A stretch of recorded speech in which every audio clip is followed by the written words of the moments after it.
Welcome back. Honestman, Skyrim optimized, here with Mary Abernathy in the College of Winterhold. We have arrived. This is officially the crafting episode. Before we jump in, just some quick housekeeping. I went ahead and collected a choice selection of skill books. One thing I wanted to note here is that Ayla has some moral issues in regards to stealing. So an easy solution to that is to switch to Lydia. Lydia doesn't care about grabbing whatever book you tell her to grab. So you may need Lydia if you want to pick up certain books. That said, those are the exact same books that are super easy to access in people's homes. So you probably don't need to do that. I just did it for convenience with the video here. Your mileage may vary. Last but not least, I invested my training for character level 35 into light armor. So we are now at level 75 for light armor. The vast majority of that, I just paid cash money outright. I did, however, get a little bit of a refund. I stole 800 gold, which is why my pickpocket is now 52. I got 3 levels from 800 gold. Now, our crafting journey begins with enchanting. And the reason is because for both smithing and alchemy, your skill gain is dependent upon the value of the items in question. So the more valuable the potion you create, the more skill XP you get. The more valuable the piece of equipment that you hone, the more skill XP you get.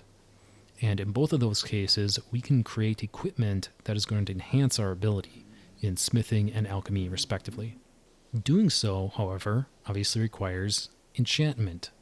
Unlike alchemy and smithing, enchanting doesn't have any other skill or sort of strategy that's going to accelerate its growth. So it becomes our critical path. And in preparation, we have our standard suite of buffs in play. We have our Lover's Comfort, we have the Lover's Stone from our Etherial Crown, and we have the Mage Stone. So that right there is 50% bonus. Certainly we have some additional tricks up our sleeve, but right now we're just trying to level enchanting. We're not actually going to enchant anything yet. So without further ado, let's jump in. As we can see here, I only have 2 enchantments available to me at this point, and I am currently enchanting level 20. So I have done virtually nothing with enchanting, which is on purpose, of course. We're preparing for this moment. As such, I have a laundry list of items available to disenchant. Now, my first tip here is that you really want to put some thought into exactly which items you are disenchanting. Don't just indiscriminately disenchant everything. The reason is because there's a dramatic difference in experience gain depending on what you are disenchanting. So, for example, let's say you have an Ebony Sword of Fire that does 20 points of fire damage per hit, and you have an Iron Sword of Fire that does 5 points of fire damage per hit. Regardless of which of those 2 you disenchant, you will gain the ability to put fire on a weapon. So there's no difference there. But the Ebony Sword with the bigger enchantment is going to give you way more enchanting XP for the disenchantment than the Iron Sword. Now, there are some exceptions, and the rules don't seem entirely consistent to me, but the best and easiest rule of thumb that I can provide here is just go by the item that has the highest value. 9 times out of 10, that's going to be the right answer, and that's going to give you the most XP. So what we have here is a carefully cultivated list of the best items possible, the most skill gain possible, which I intend to disenchant. There are quite a few items in this list which are weapons and armor that can be improved with smithing, which I am going to want to do. That's not going to give me any additional XP for enchanting, but it is going to give me XP, obviously, for smithing.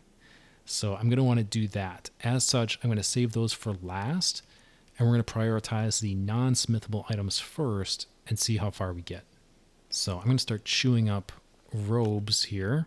So level 20, level 24, just for that one. 27, 29, 31, 32, to the Ring of Recuperation, almost a full level. Eminent Wielding. 35, almost 36. And we'll do this circlet here. There we go, 37. I think that's a good place to pause for a second. And, you know, part of the reason we are here, in case it isn't obvious, Sergius. Enchanting services are one of the few things that keep us in touch with the rest of Skyrim. Indeed. Can you train me up, buddy? You've come to the right place. I'd be happy to teach you. Great. So we're just going to go ahead and do 2 levels here. Until next time. And with our bonus XP, you can see we're just a hair shy of 40 here. So I'm going to try to get something smallish. There we go.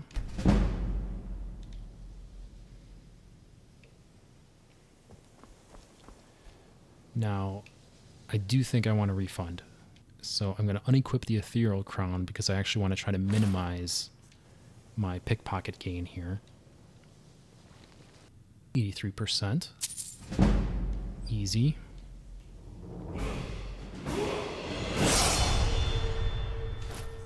Put our crown back on. We're not done training for our current character level yet. The local lords may not like us very much.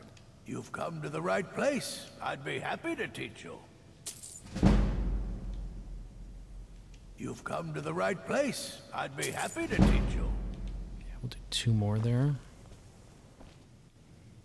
And then once again, really close to another level. Let's do this circlet.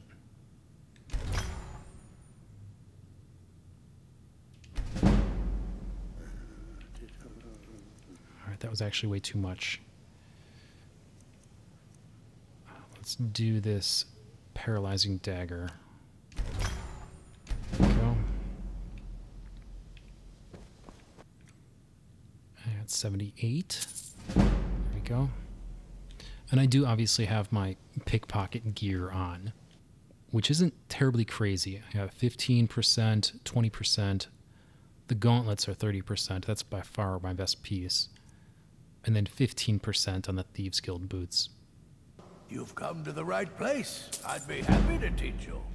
There we go. Now we are maxed out for level 36. So we level up. I want stamina. And let's go ahead and put some ranks in here.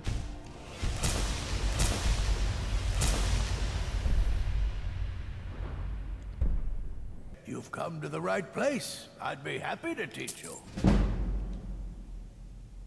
And we're really close to another level here. Oh, Miri's Ring. So this we had for the reward for one of the Dark Brotherhood quests. And this gives us our alchemy buff. Disenchant that guy. You've come to the right place. I'd be happy to teach you. You've come to the right place. I'd be happy to teach you. Okay, trying to find something small again. Maybe stamina gain? That wasn't as small as I'd hoped. Ooh, 69%. It's getting a little dicey. So we are really close to leveling up here. So I'm going to jump into skills first. Because now we can do Insightful Enchanter, which is 25% stronger skill enchantments. Which is foreshadowing.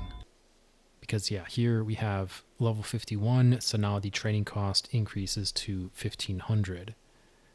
So let's just do 1 level here.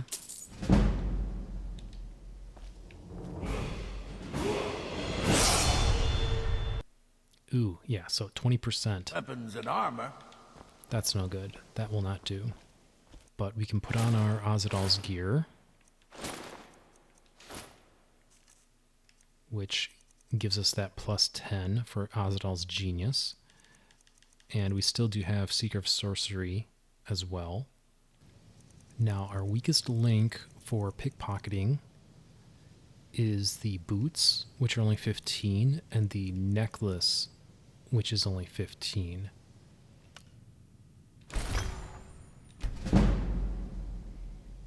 And then I have plenty of necklaces on tap here. And we want pickpocket. And I will go ahead and use a grand soul. 31%, that's much better.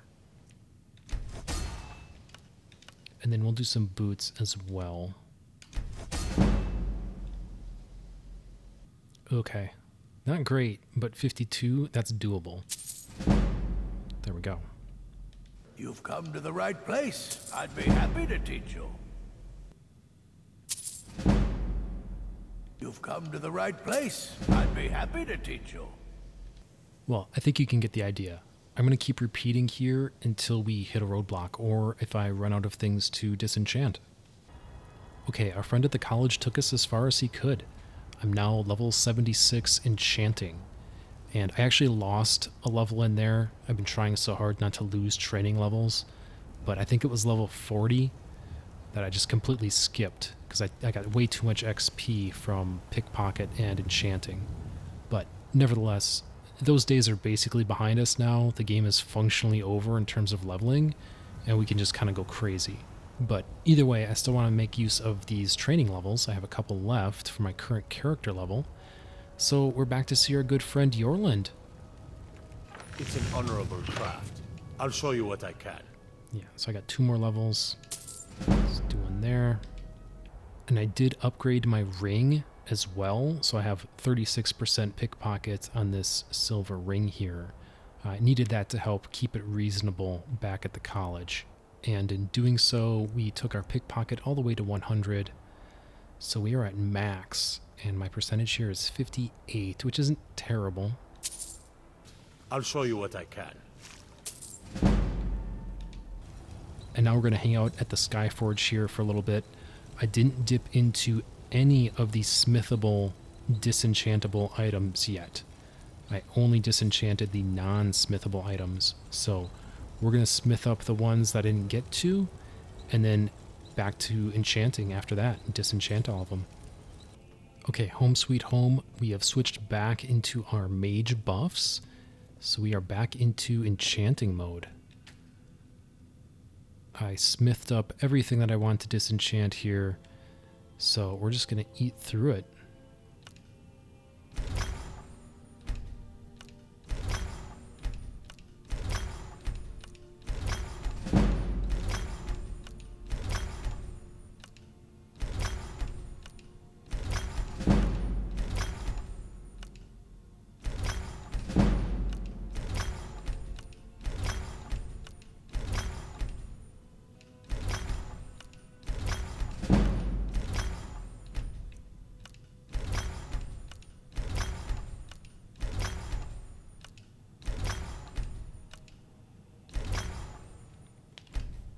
I'm going to hold on to the Necklace of Haggling just a little longer. I might need it in the short term here. The enchanting score in the bottom right says 90, but that's with the plus 10 from Ozendal, so it's really 80, which means we need a little more juice here. And this is where all of the bling that we made earlier doing our mid-game smithing push comes into play, right? We've got a lot of stuff here that we can enchant. So let's get to it. And I also have a lot of soul gems that I can use. Now, I want to emphasize, I haven't used Soul Trap yet in this playthrough, not once.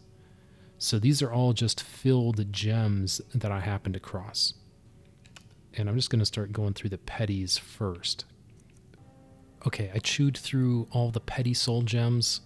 And I think that's it. I think we're in good shape. I'm at 87 without the buff, which we're not even going to need to use the Agma Infinium. I was planning to use this on sorcery to help put me over the top on enchanting. It's not even going to be necessary. Similarly, I had planned on using Panthea's Flute to get another level as well, but I can just save those until I have the rest of my casting skills higher. Certainly, if you're really trying to go optimal, You'd want to do that.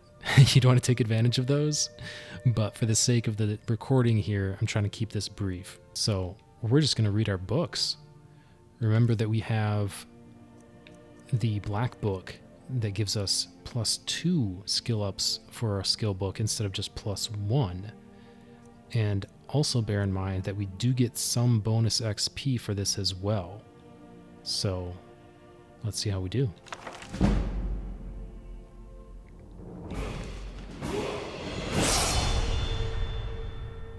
Yeah, so that puts us real close. I'm just going to use a lesser gem here so we don't waste any bonus. There we go.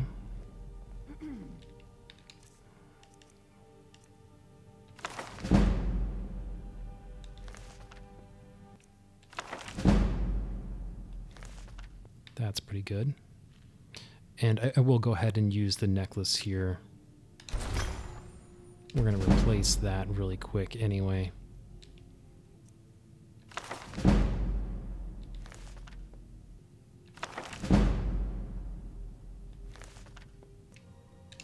There we go.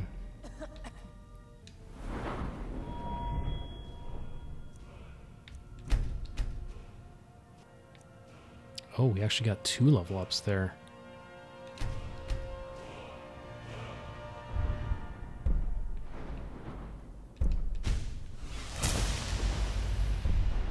Should have done that sooner, actually. Cost me a little bit of money, but no big deal.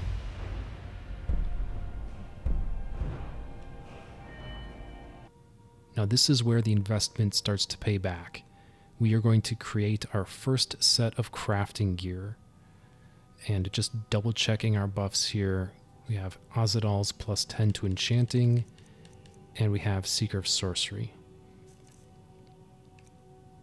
In addition, I happen to have an Enchanter's Elixir, which is 25% bonus to enchanting for 60 seconds.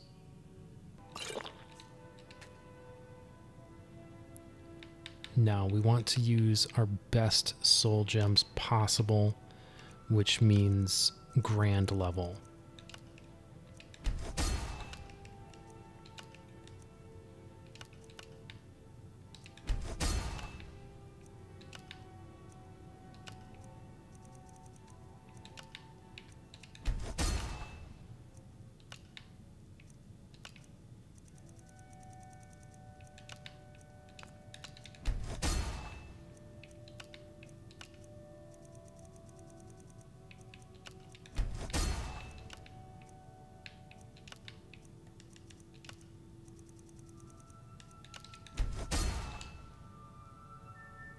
There we go. We just created our crafting gear, our first set, which has 36% bonus to potions and 36% bonus to weapon and armor improvements, with a full 4 pieces of equipment for each. The headpiece is where it's a little bit of a curveball because you can't put smithing on a headpiece, so I just did alteration here. And the clothes, the chest piece, you can't put alchemy on a chest piece. So again, I put alteration there to pair with smithing. The gloves, ring, and necklace are all just smithing and alchemy. And that's going to be a wrap. This is where we're going to pick up next time, pushing into alchemy, taking it from 15 all the way to 100 if all goes according to plan. Until then, thank you all so much. Please like and subscribe. This has been Honestman, and I'll see you next time with more Skyrim Optimized.